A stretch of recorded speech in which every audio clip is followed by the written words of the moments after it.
Hello everybody, it's Foo here, and today I am very excited because I would like to talk to you all about Dynamaxing, the mechanic that will be introduced in Pokemon Sword and Shield. And I want to do that because firstly, we received some new information which is pretty interesting and I want to discuss that.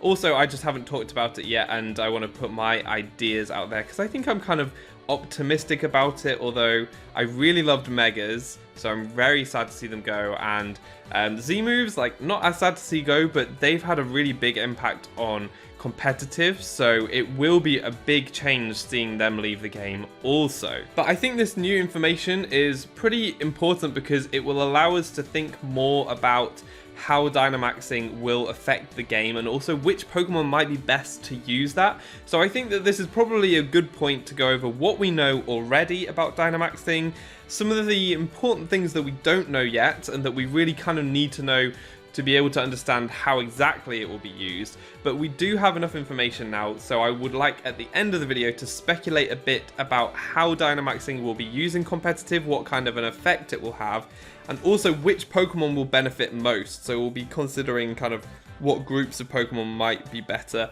using Dynamaxing than others. So without further ado, let's get into it. What do we know about Dynamaxing? Well, we know that it's a weird mechanic that makes a Pokemon grow really big, and it will only be able to be used in certain places, such as the stadia in which you battle gym leaders, and also we've seen it used in the wild area too. And we know that it requires a Dynamax band item that we assume is kind of like a keystone for Mega Evolution or a Z-Ring for being able to use Z moves. So I don't think it's something that your Pokemon hold, it's something that you hold and that you need to do the Dynamaxing. We don't really know everything about that yet though. But that's just kind of the fluff around it. What we want to know is what happens in the battles. How do Pokemon change when they Dynamax? And the big bit of new information is that it looks like only the HP stat is boosted when they Dynamax. We've seen Corviknight's stats now from someone who's played the demo, and Corviknight's HP goes from 177 to 265, which looks like about a 50% increase. But notably, none of its other stats have been boosted in this way. So it looks like a base stat increase of its HP stat, no base stat increase of any of its other stats, which is pretty interesting. Now, this could be because you can't boost your HP stats in stages. So for example, you can boost all of your other stats in stages in a temporary way in battle. When you go for a Swords Dance, for example, your attack is boosted by 2 stages. And maybe all your other stats get boosts in this way. But I don't think that that's likely because this is a form change. So Pokemon is going from a non-Dynamax form to a Dynamax form, which allows them to get that base HP stat change. And so if their other stats are being boosted, there's no reason why they wouldn't be a base stat boost rather than a temporary boost, because you're changing to your Dynamax form and you'll come back from your Dynamax form. It doesn't make sense that they would get like a stat boost which could then be hazed away, for example. So I think that the only stats that will be boosted with Dynamaxing, the only stat is the HP stat. The other stats won't be affected. So your Pokemon will become considerably bulkier, but no more powerful. But the other side of Dynamaxing is that the Pokemon's moves get transformed into their max moves. So all the moves that the Pokemon knew before are translated into max move versions of themselves. If they are an attack that does damage, then they will still be a damaging attack of that type. So like Z moves, if you have a fire attacking move, it will turn into Inferno Overdrive. If you have a fire move when you Dynamax, it will turn into Max Blaze, which is presumably a very powerful fire type move, and we know that it sets up the sun. And I think this is where the power boost comes in. So rather than your stats being affected, you will have access to these very powerful moves that have very useful secondary effects. As I said, we know Max Blaze sets up the sun, Max Geyser, the water one, sets up rain. There's also Max Lightning, the electric version, sets up electric terrain. So we know they have really interesting secondary effects, and this is presumably where you're getting your power boost. So Dynamaxing, you get a big HP boost and you get access to these max moves, which presumably are very powerful and have good secondary effects. So that is kind of what we know so far. So what are the important things that we don't know yet? The first one is about the HP boost. So we've seen Corviknight, it looks like it gets a 50% HP boost, but actually this could just be coincidental. Maybe it is just a flat boost for all Pokemon by a certain amount. We don't know this yet. The information may be out there, but I haven't consolidated that yet. So we need to know the extent of the HP boost. We also, I kind of want confirmation of what happens after Dynamaxing. So Dynamaxing is limited to 3 turns. I should have mentioned that. That's a very important thing. Dynamaxing is 3 turns limited. So you Dynamax on 1 turn, 3 turns later, you undynamax, you become small again, you lose all of that power, and you don't have access to the max moves anymore. So your HP will presumably go back to normal. But what I would like to know is, seeing as though you had more HP to start with, when your HP goes back to normal, how does that work? If, for example, Corviknight with 265 HP, if it has full 265 HP and then it goes down to 177, presumably it just stays at full HP. But if it's got, say, 50 HP left, going from 265 to 177 reduces your HP by 80 something. Then does your HP stay at 50, or does it go down as your max HP goes down? I would imagine it stays where it is, but we don't know that yet, so I'd just like confirmation of that. And the other thing that I would like to know are about the max moves. I want to know how powerful they are. Presumably they're more powerful than the normal moves that they're based off, but I want to know how powerful they are, and I also want to know what the secondary effects of all the different type moves are. We know what max flare is, we know what max lightning is, but there are still so many types that we don't know, and that's going to be really important because it could turn out that some types are just way more valuable Dynamax than other types, and having such a big type advantage could be kind of game changing and crazy. So an example would be Fairy type. If you go for a max Fairy type move and it sets up Misty Terrain, that wouldn't be so strong because Misty Terrain doesn't boost the power of Fairy moves, it just makes you immune from status if you're grounded and dampens Dragon type move power. So it's not a crazy terrain to be able to set up. However, if instead max Fairy type moves heal the rest of your party of status, for example, like a heal bell effect, that's an incredibly useful move to have. So maybe a Fairy type would be a lot better in that instance. And having those kind of moves, that's such a big consideration because we could have massive type discrepancies in how viable they are in this generation, which would be, yeah, really crazy for competitive. And it's where speculation at this stage is very limited because of those secondary effects. The power differential could be huge. So that's where we are at the moment. The important things we know about it, the important things that we don't know about it. But I think we now have enough to speculate about how this will be used in battles, how it might have an effect on competitive, and also which Pokemon will benefit the most. So I think that generally Dynamaxing will be an offensive thing because of the max moves. You get powerful moves that have useful secondary effects, and the Pokemon that use Dynamaxing will likely have like a range of different type moves, so that when you get the max moves you have a choice of secondary effects that you can try to apply to the battlefield by using these max moves. So I think it's generally going to be offensive Pokemon with a wide move pool that will be affected the most. And therefore, let's go through some categories of Pokemon to see how well they will be affected. First off, Glass Cannons.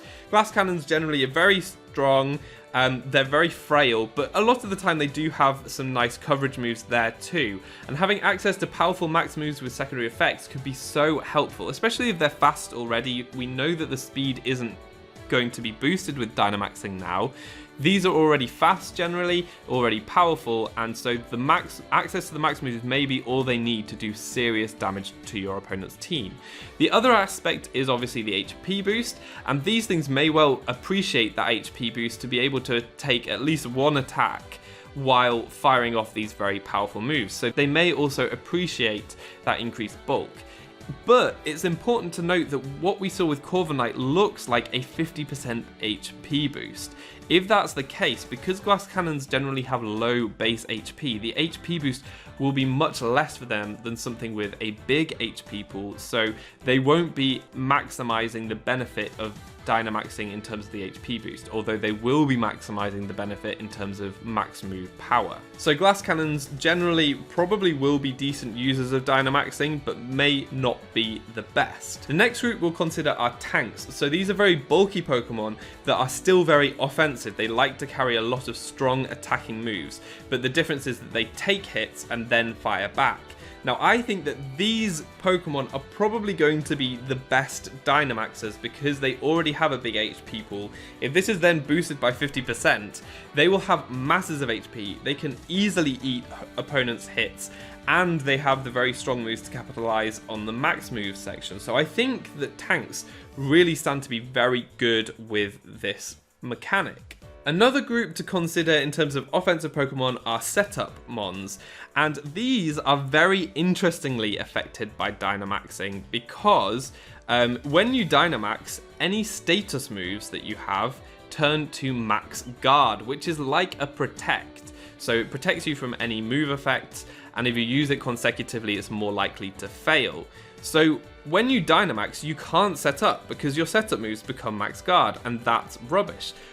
But you may well be able to set up before you Dynamax and then Dynamax for the sweep with access to the powerful max moves to help you pummel the opponent, or also to set up further with things like terrains or weather. But it's hard to know if that's how it would be implemented, because I wouldn't be too surprised if when you Dynamax, any stat changes that the Pokemon have are kind of reset. So that can go both ways. If you've received minus attack from Intimidate, that would be reset when you Dynamax, but if you set up, your stats might be reset again. So we need to know that as well in terms of setup Pokemon and how good they will be. I think that if you are able to keep your stat boosts, then you probably can use setup Pokemon with Dynamaxing, but it will be a much more tactical way of using, like forcing your opponent to switch while you go for the setup and then Dynamaxing the turn after. The final group of Pokemon that I want to talk about are walls, and these are defensive Pokemon that like to take hits but have more utility or healing moves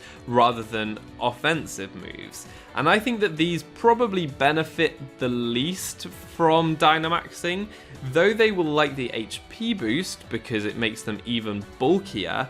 They won't be taking advantage of the max moves because they will probably have few attacking moves. They're generally not very strong, and they will have lots of status moves, so they'll all turn to max guard. So that won't be very helpful in terms of setting up the useful secondary effects. But I think that they also will be quite good at guarding against the opponent's Dynamax Pokemon. So if you switch into your wall when your opponent Dynamaxes, and then you have these very bulky Pokemon already, when they Dynamax, they become even more bulky and will have access to max guard, which can then basically just burn the Dynamax turns of your opponent. You're able to protect twice against them without consecutive use, so your move won't fail, and after 3 turns, Dynamax runs out anyway. So I think that these walls, though they won't be very potent Dynamax users, if you're concerned about one of your opponent's Dynamax users, you are able to stall them out quite easily with walls.